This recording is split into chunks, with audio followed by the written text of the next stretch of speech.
All right. So I'm trying to get comfortable with this new setting. This is crazy. Like this whole new vibe. Okay. So we're back. Okay. We're back. We're back. We're back. Of course, I have something to say because in the last episode, I really did make it seem like I was going to try to be releasing episodes every 2 weeks. And that was my intention wholeheartedly.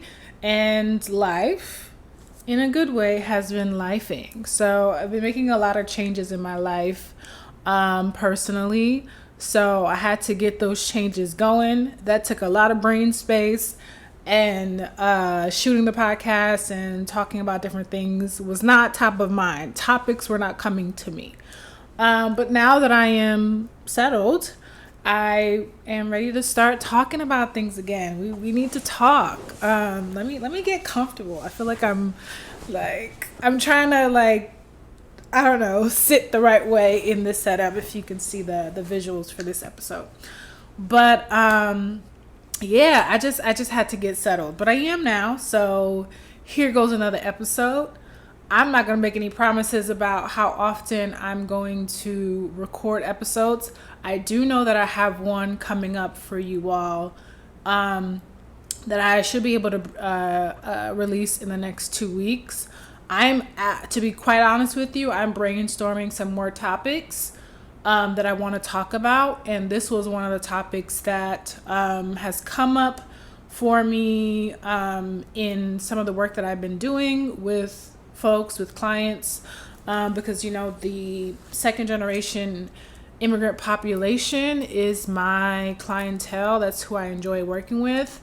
And then I have another topic that I've been asked about before that I want to talk about. So yeah, I'm working on topics, but I think this is going to be a good one. So let's get right into it. Okay, today's episode we're going to talk about the guilt of being the cycle breaker in a second generation immigrant household. Oh, baby. Okay. Listen, we're going to talk about it. Okay. First generation immigrants are cycle breakers. And I think that they break cycles unintentionally, right? So them deciding to, move to another country, or maybe not even deciding, feeling like they have no choice, right? Or they were pushed up, whatever it may be, to come to another country to live a new life. I think for the most part, they don't understand the cycle that is being broken just by doing that, right? Just by not being the child or the family member that stayed in one place, that lived in one particular type of condition, that stayed in a particular cycle of living, whether it's like living poorly or making poor choices, or not being educated to a certain level, not having access to certain things, all of those things, right? Whether they didn't do that, if they didn't fall into that particular norm for their country, their space, their family, they're breaking a cycle, right? The fact that they're just simply not living in the same physical space as people before them and moving into a new space, they're breaking a cycle, right? So, yeah, I don't think people understand how real it is to do that. And I don't think first generation immigrants, they didn't have the words, right, to say that, yeah, I'm breaking a cycle. And again, I don't think they had the thought process that this is going to break a cycle. Maybe they thought about like, okay, it's going to change my life. Hopefully it'll change my future children's life. It'll change my family's life. But breaking an actual cycle of living cycles that generations before them have dealt with, that is a big, big idea. And I think that now, as second generation immigrants, we are delving into the idea and understanding what it means to be a cycle breaker. Because a lot of us are the cycle breakers, right? Like a lot of second generation immigrants, what they're doing usually doesn't look like what their parents did in a multitude of ways, right?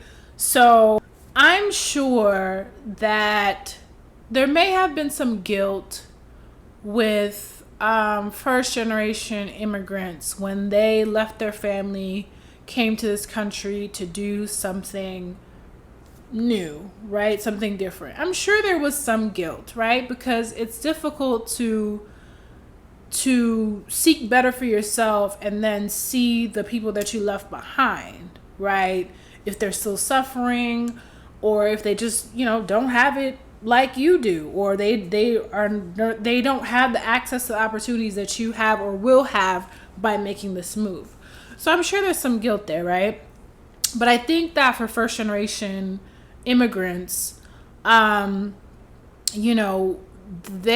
are pushed to go to America or the UK and go to another country, and it's a great thing. Like, at the end of the day, like, it's a great thing if you leave our home country and go somewhere else. Like, you're set. Like, you're gonna be good. I can't speak for them specifically, right? Because I'm not my mother. I don't know what her mother said to her. But I can go based off of what my immediate circle of family members think about the immigration process to America, and the basically, the how America is just the land of dreams, right? The land of opportunity, the land of you can do everything. And there's so much positivity around leaving your home country and coming to America. And, from my personal experience, and also from other immigrant experiences that I know of people personally and people that I deal with as clients, that's what their parent has been, they've been sold the dream, like, come to America and your life is going to be better than it ever was, right? So I think for the most part, like I said, like, that is a positive cycle breaking experience, or it's understood that this is for the good, if that makes sense. Like, you're doing this is for the good. Versus, I think, second generation immigrants, we deal with breaking cycles that are not seen as positive things, especially if it doesn't fit within the culture, right? So let's say, for example, leaving home, right? Leaving home as someone who is single, unmarried, no kids, you want to leave your parents' home. Even though in a lot of immigrant cultures, especially if you're a woman, you don't leave your parents' home until you get married. If you're not married, you have no reason to leave home. You have to stay there, right? So, in a culture, American culture, where there is a level of independence that is expected, usually at age 18, when you become a full-grown adult, legally, you leave home. That's the expectation, right? But for immigrant culture, it's when you're married. And basically there's no in between, right?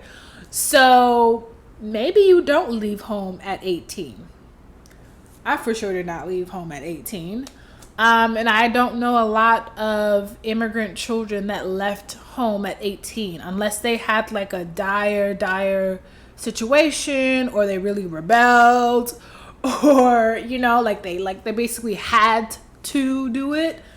I don't know many that did, right? Um, so yeah, the American culture says leave at 18, and then the immigrant culture says not until you're married. But where is that in between, right? Where is that in between? Especially now in our year 2023, where people are not getting married as young as they used to, right? So maybe 30 to 40 years ago, it wasn't too bad to leave when you got married, because you got married at 22, 23, 24, 25 at the latest, right? So it's like, okay, cool. You graduate college, and then you find your boo, and you get married, and you leave your house. Today, we live in a day and age where the marriage age is moving on up, creeping on up. Okay? People are getting married in their late 20s, in their early 30s, in their late 30s, in their early 40s. Like, it's not a 20-year-old's game anymore. Marriage is not a 20-year-old's game anymore. So what does that mean for a person who is a full-grown adult, who is living, working, paying their own bills, doing a lot of full-grown adult things, but is expected to live at home? Awkward silence. Because it's like, that is, I think that's unexpected for a lot of immigrant parents, but they have not yet understood how to adapt to it. Like, they still see themselves within their culture, within their country, that this is how it works. It doesn't matter if we're in a different culture. It doesn't matter if the times have changed. This is what it is. But I think that some second generation immigrants can see that there is a change, there's a shift. And maybe not like that, they're able to pinpoint it that point blank, and see that. But as a clinician, I see that. I see the shift. Studies show that.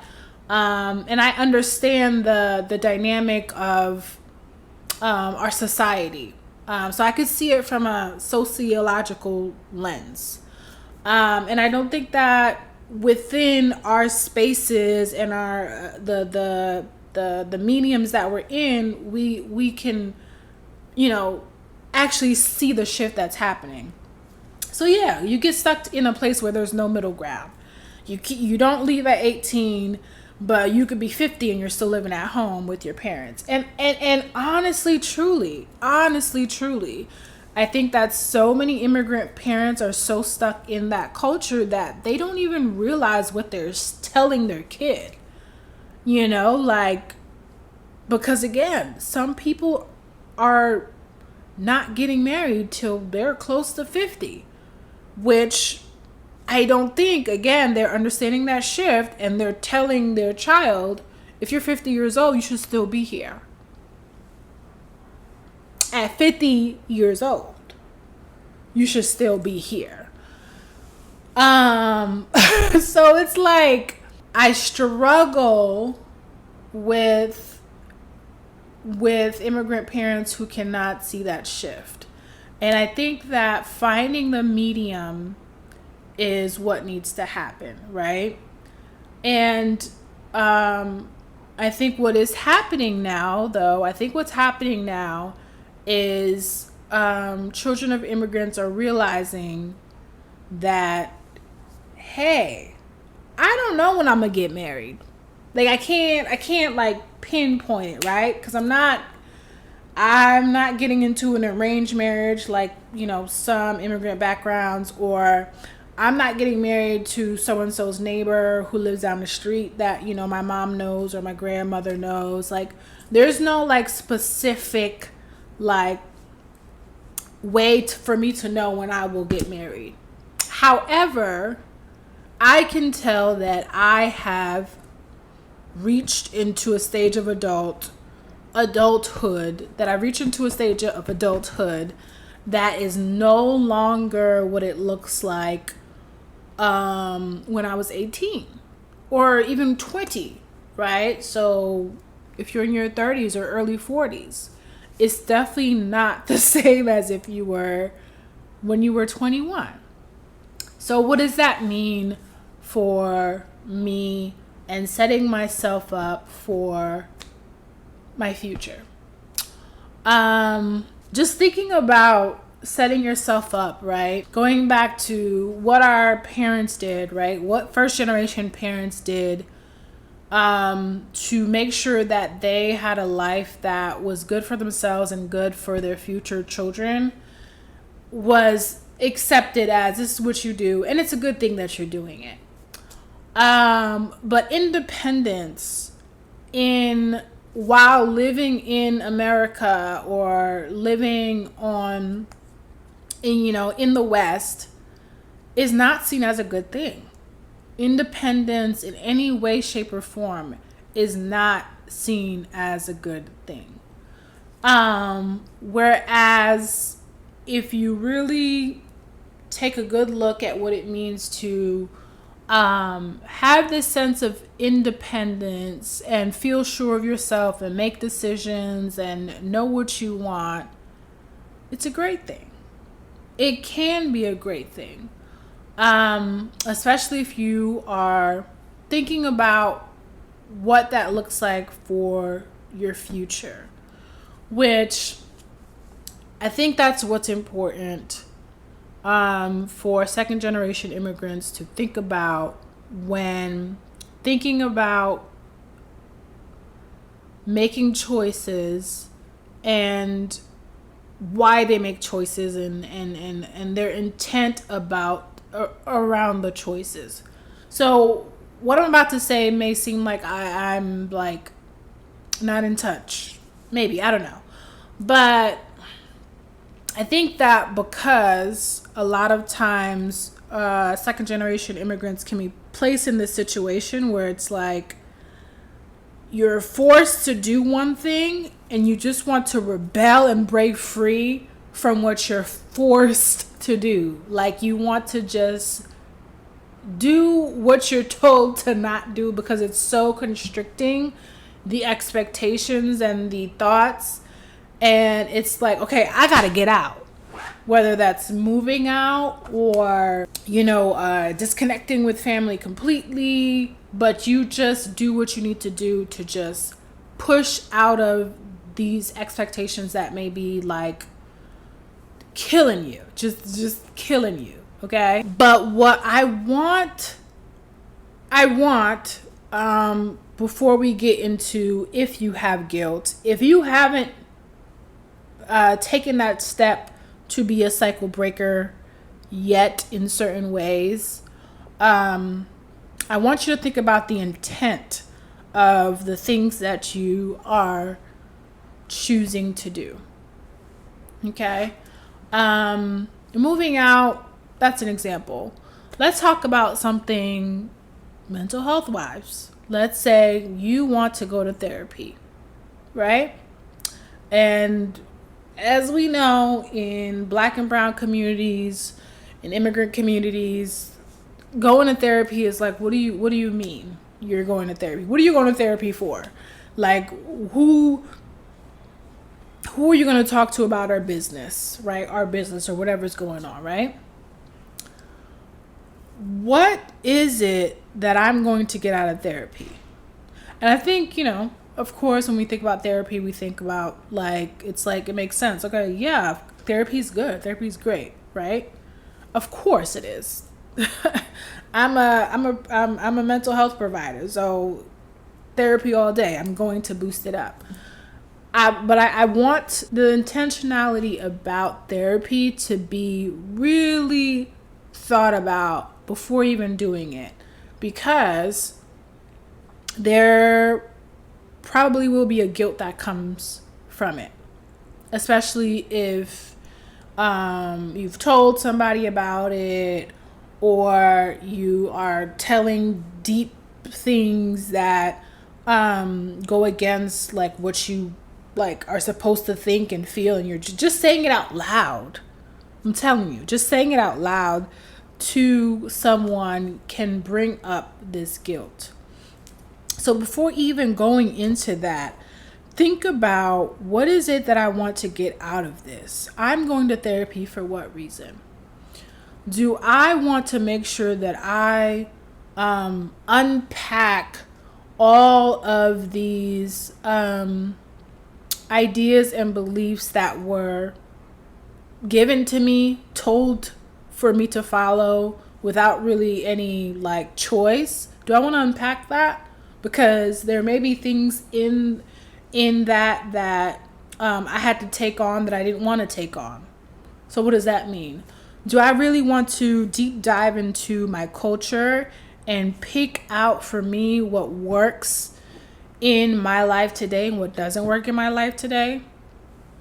Do I want to do that? Do I want to set myself up to have conversations with the people around me so that I can have better relationships? Do I want to learn more about myself and how to be a better person for future generations? So maybe, my kids, my nieces, my nephew. What do I want to get out of it? Because I think when you really, really feel a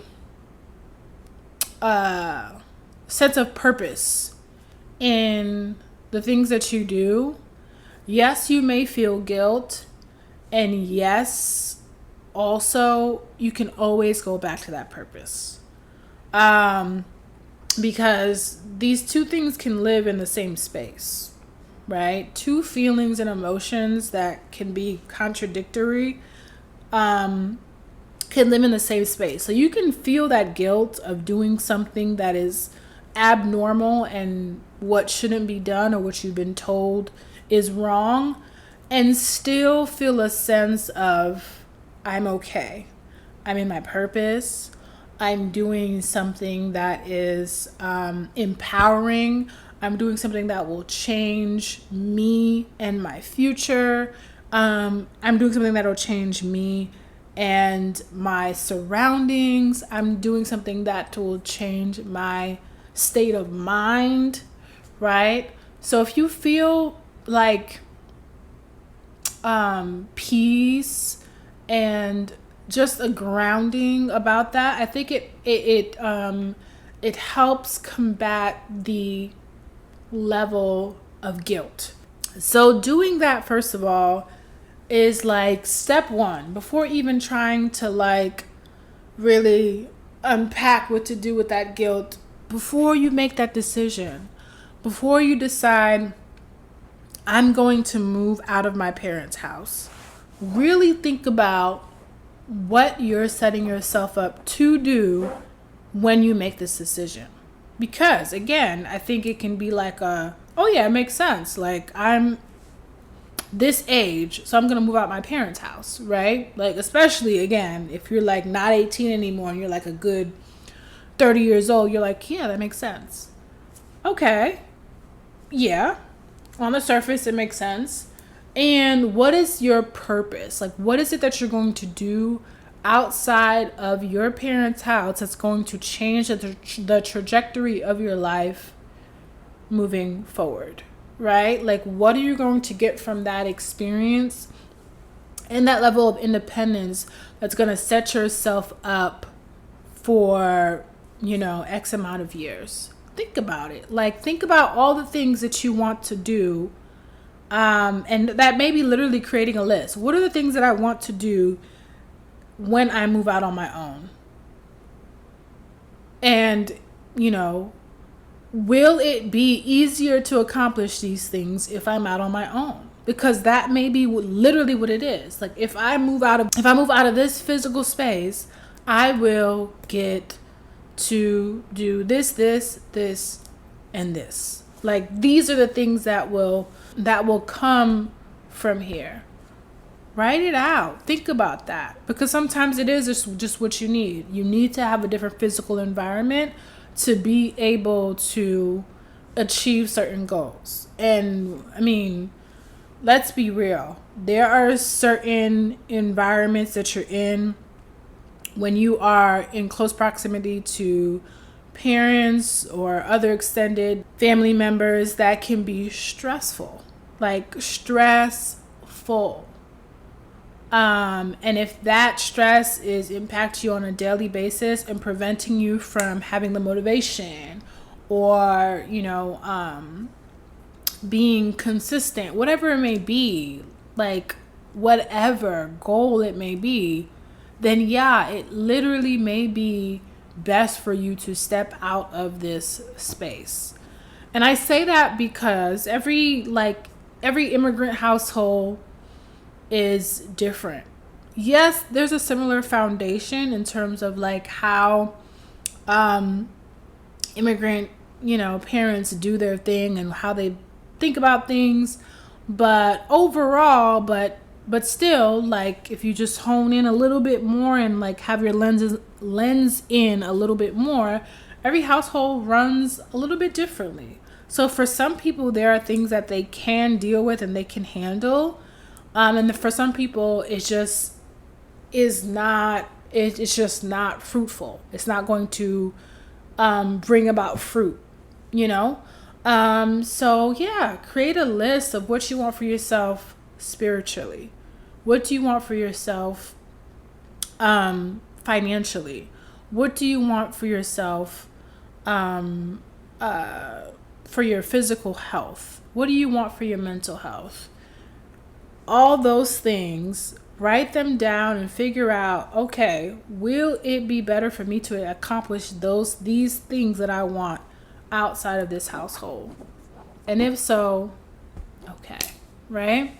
So yeah, being intentional about the moves that we make that are apart from cultural norms, because we know that there will be backlash, right? There will be like, you're shaking the table by doing this, right? So it's like the meeting between reality and idealism, right? Like ideally I could do this and this and this and all that and whatever. And then realistically it could be like, okay, if I do this, like it's, like it's just coming to terms with, yes, there will be something that comes from me doing this. So for that reason, let me make sure that what I'm doing is really worth the risk, basically. Assessing the risk of making a particular choice. So if you have assessed the risk and you feel like it's worth it, now let me talk to you if you're already within this situation, like already have taken this leap, right? And are just like, man, this guilt is heavy, right? Because I've done something that my parents didn't expect me to do, my siblings didn't expect me to do, my cousins, my uncles didn't expect me to do. And the guilt is heavy because they saw me this way, they expected me to fall in line that way, and I didn't do it. Let's that guilt is heavy. Okay? That guilt can really make you feel like you're doing something wrong. Like, will make you feel like you have literally told your family, I hate you. You have like disowned them, is what that guilt will make you feel. Do what you need to do to unpack the guilt. So why you feel it, right? It and it can be it might be more deep rooted than you think. Like why do you feel that guilt? Unpack it. Like what is making it so heavy for you? Right? And then figure out like what do you need to do in your environment to make sure that people's guilt don't become people don't project their guilt onto you and you carry that guilt. Okay?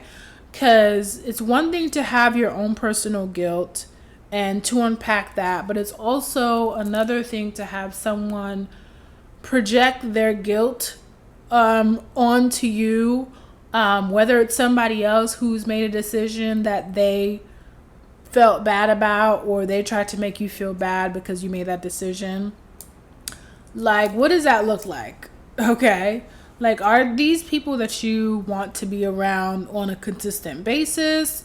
Are these people that you want to have these type of conversations with about, what you're doing? Because they may be the ones that are making you feel guilt about something that shouldn't be felt guilt about. You know what I mean? Like, if you have someone constantly telling you or questioning what you did and why you did it, then of course you're gonna like have moments where you're just thinking about it, like, oh, why, why?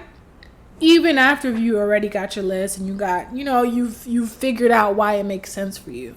So that's why I said that list and that belief in that purpose is so important. Because if you don't believe in that, then any little thing somebody says to you and how they make you feel is just going to just tear you down and just, affect your whole mood. And not just for a moment, for an extended period of time. And you don't want that. Like, you don't want to deal with like heavy negative feelings that just control your day to day. So yeah, thinking about the people who are saying things and projecting that guilt, what kind of space they have in your life, and how do you manage that? Physical space, talking space, texting space. How do you manage that so that you don't have to carry on other people's beliefs? And then, I've talked about this before. I really, really think it's important to figure out what your identity in the cultural space looks like. Because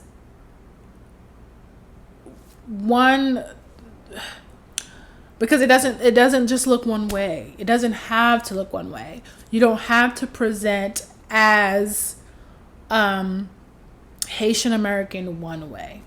Okay? You don't have to present as Antiguan American one way. Like, it can look so many different ways.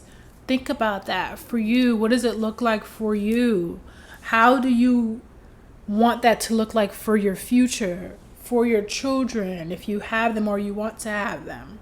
Because that's how you get to think about the steps that you're taking now, because you think about what ultimately it's going to look like for you in the future. And that's part of your purpose too, but just think about, like, what does this look like for me, and how can I really be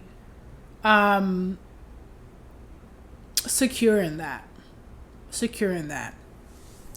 and ultimately have more conversations. Because I think a lot of us are struggling in silence, even within our own homes, like with siblings are not talking about it.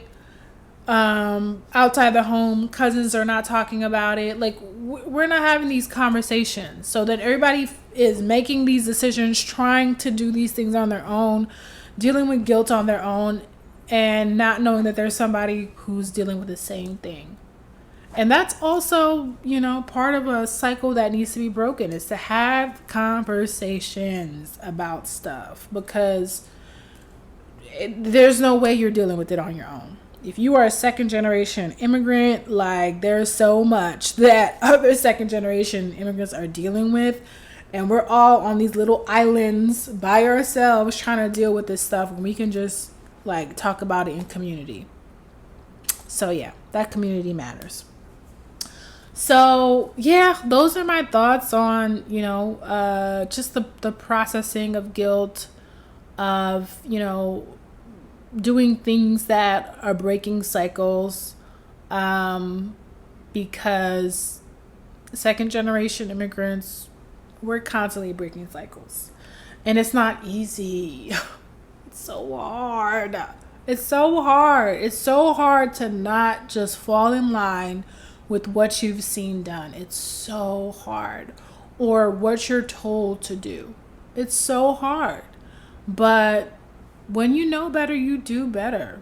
I thoroughly believe in that. Like, if you know and you just don't act off of the new information that you know, it's like, what's the point of having, this brain right here? Like, what's the point? Like, it's like there's so much knowledge out there, and the more you learn, the more you can apply it.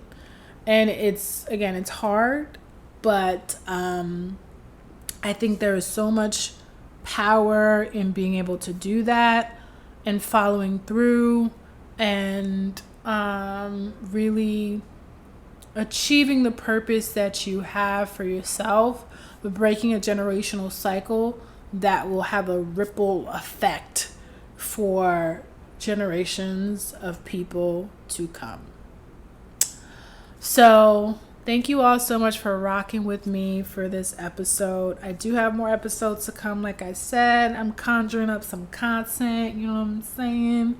So if you like this episode, subscribe to the YouTube channel where you'll see the video version of this, and comment in the comment section of that YouTube channel so we can continue this conversation. Again, thank you so much for listening, watching, tuning in. I'll see you all at the next one. Bye.